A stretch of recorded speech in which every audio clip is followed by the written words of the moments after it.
വൈകിയെത്തിയ ഒരു നീതിയായി ഒരുപക്ഷെ മാറിയേക്കാം ഈ അതിജീവിതയുടെ കേസ്.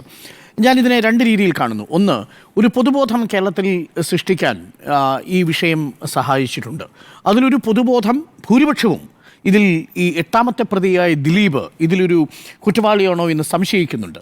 എന്നാൽ അതിലൊരു ന്യൂനപക്ഷം സംഘടിതമായി ഈ 8ാമത്തെ പ്രതിയായി ദിലീപിനെ വെള്ളപൂശാൻ ഇറങ്ങുന്നത് നമ്മൾ കണ്ടു.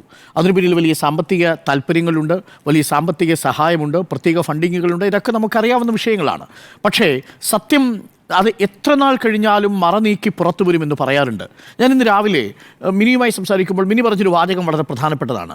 അതായത് ഈ പ്രകൃതിയുടെ നിയമം എന്നൊക്കെയുണ്ട്. ചിലപ്പോൾ ചില ഘട്ടങ്ങളിൽ ആരൊക്കെ മാനുഷികമായി തടയാൻ ശ്രമിച്ചാലും നീതിക്ക് വേണ്ടി പ്രകൃതി തന്നെ ഒരുമിച്ച് തുനിഞ്ഞിറങ്ങുന്നൊരവസ്ഥയുണ്ട്. അതല്ലെങ്കിൽ നമ്മുടെ കറസ്പോണ്ടൻറ്റ് റോഷിപാൽ പലതവണ ശ്രമിച്ചിട്ടും ഇയാൾ ഫോൺ എടുക്കുന്നുണ്ടായില്ല. പക്ഷേ മറ്റൊരു വഴി നമ്മൾ ശ്രമിക്കുകയും ഒരു പുസ്തകം എഴുതാൻ എന്ന മട്ടിൽ നമ്മൾ ഇയാളെ സമീപിക്കുകയും ഒക്കെ ചെയ്യുന്ന സമയത്ത് ഇയാൾ വളരെ നിഗൂഢമായിട്ടാണ് നമ്മളോട് സംസാരിക്കുന്നത്. പലതവണയും പല സ്ഥലങ്ങളിൽ കൊണ്ടുപോകുന്നു, പല ബുദ്ധിമുട്ടുകൾ ഉണ്ടാക്കുന്നു, ഇയാൾ സഹകരിക്കാൻ തയ്യാറാവുന്നില്ല.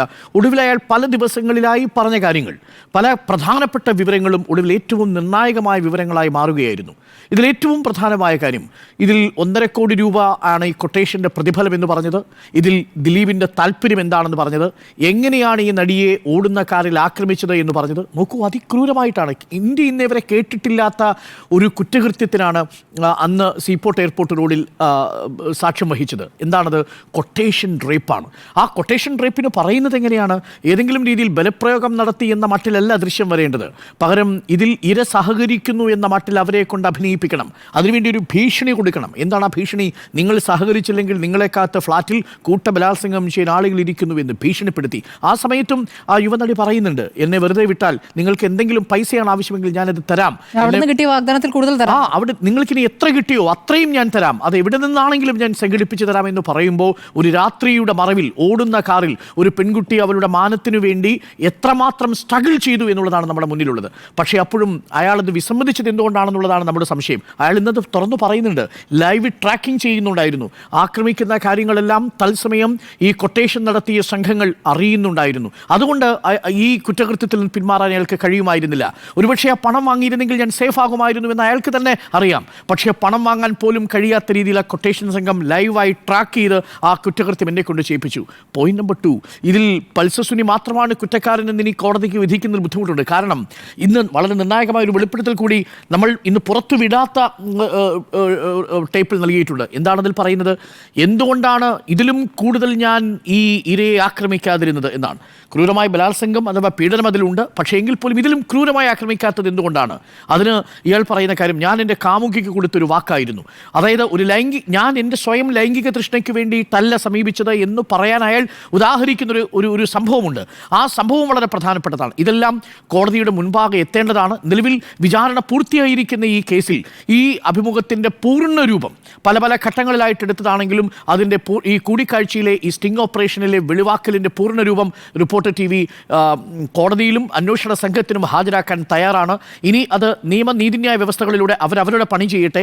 പ്രോസിക്യൂഷൻ അവരുടെ വാദങ്ങൾ കൂടുതൽ ശക്തമാക്കട്ടെ. ഇനി അവരുടെ വാദങ്ങൾ ഈ കോടതിയിൽ ഉന്നയിക്കാനില്ലെങ്കിലും മറ്റൊരു ഘട്ടത്തിൽ എത്തുകയാണെങ്കിൽ ഇതൊരു നിർണായകമായ തെളിവായി മാറും എന്നുള്ളതാണ്. നിലവിൽ പ്രോസിക്യൂഷൻ്റെ ഫൈൻഡിങ്ങുകളെ കൺഫേം ചെയ്യുന്ന കൺഫർമേഷൻ ഓഫ് പ്രോസിക്യൂഷൻ കേസ് ആണ് യഥാർത്ഥത്തിൽ ഇവിടെ സംഭവിച്ചിരിക്കുന്നത്.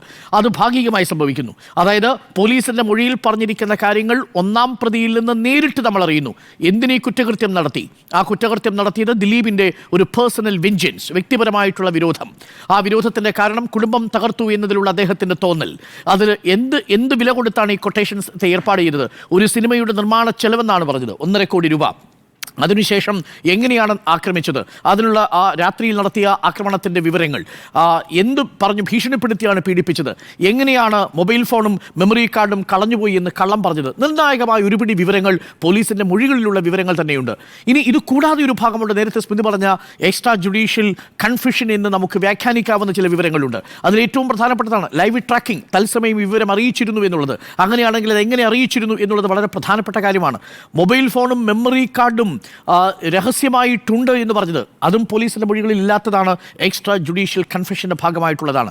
മാത്രമല്ല ഇതിൽ പറയുന്ന ചില പേരുകൾ, മറ്റു ചില ഇടങ്ങൾ, ഇതെല്ലാം വളരെ പ്രധാനപ്പെട്ടതാണ്. അതുകൊണ്ട് തന്നെ എക്സ്ട്രാ ജുഡീഷ്യൽ കൺഫെഷന്റെ സ്വഭാവവും നിലവിലുള്ള പ്രോസിക്യൂഷൻ കേസിനെ ശക്തിപ്പെടുത്തുന്ന കൺഫർമേഷനുമാണ് ഇന്ന് ഒന്നാം പ്രതി നടത്തിയിരിക്കുന്നത് എന്നുള്ളതാണ് ടെക്നിക്കലി സാങ്കേതികമായ വിഷയത്തിലുള്ള എൻ്റെ പ്രതികരണം. പക്ഷേ ഇതിനേക്കാളും അപ്പുറം ഒരു മാനമുണ്ട്. ആ മാനമാണ് ഒരു മാധ്യമ സ്ഥാപനം എന്ന നിലയിൽ റിപ്പോർട്ടർ TV ഇന്നെടുത്ത ഈ ഇനിഷ്യേറ്റീവിനെ, ഈ അഗ്രസീവായ വളരെ റിസ്കിയായ ഇനിഷ്യേറ്റീവിനെ സാധൂകരിക്കുന്നതും അത് പൊതുമണ്ഡലത്തിലുണ്ടായിരുന്ന വലിയ തെറ്റിദ്ധാരണകളെ മായ്ച്ചു കളയാൻ ഒന്നാം പ്രതിയുടെ നാവിൽ നിന്ന് നമ്മൾ കേട്ട കാര്യങ്ങൾ സഹായിച്ചു എന്നുള്ളതാണ്.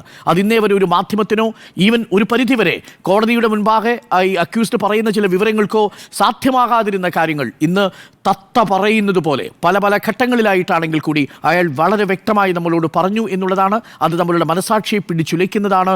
ഞാൻ പറയുന്നു ഒരിക്കൽ കൂടി, നീതി, സത്യം ഇതെല്ലാം എത്ര കാലം മൂടി വെച്ചാലും ഒരു നാൾ അതിന് പുറത്തു വരാതിരിക്കാനാവില്ല. ഇക്കാര്യത്തിൽ 2017 ഫെബ്രുവരി 17 സംഭവിച്ചൊരു വിഷയം ഏകദേശം 8 വർഷത്തിനു ശേഷം അതിൻ്റെ എല്ലാ മറകളും നീക്കി പുറത്തു വന്നിരിക്കുന്നു റോഷിപാലിൻ്റെ സമർത്ഥമായ ഇടപെടലിലൂടെ. അതുകൊണ്ട് റിപ്പോർട്ടർ എഡിറ്റോറിയൽ ടീം റോഷി എടുത്ത ഈ റിസ്കിനെ, ഒപ്പം റോഷിക്കൊപ്പം പോയ നമ്മളുടെ സഹപ്രവർത്തകനെ ഒക്കെ തന്നെ നമ്മൾ അഭിനന്ദിക്കുകയാണ്. ഇനി വരും ദിവസങ്ങളിൽ ഈ കേസിൻ്റെ തുടർച്ചയ്ക്ക് റിപ്പോർട്ടർ TV എല്ലാ തെളിവുകളും അതേപടി തന്നെ നൽകാൻ തയ്യാറുമാണ്.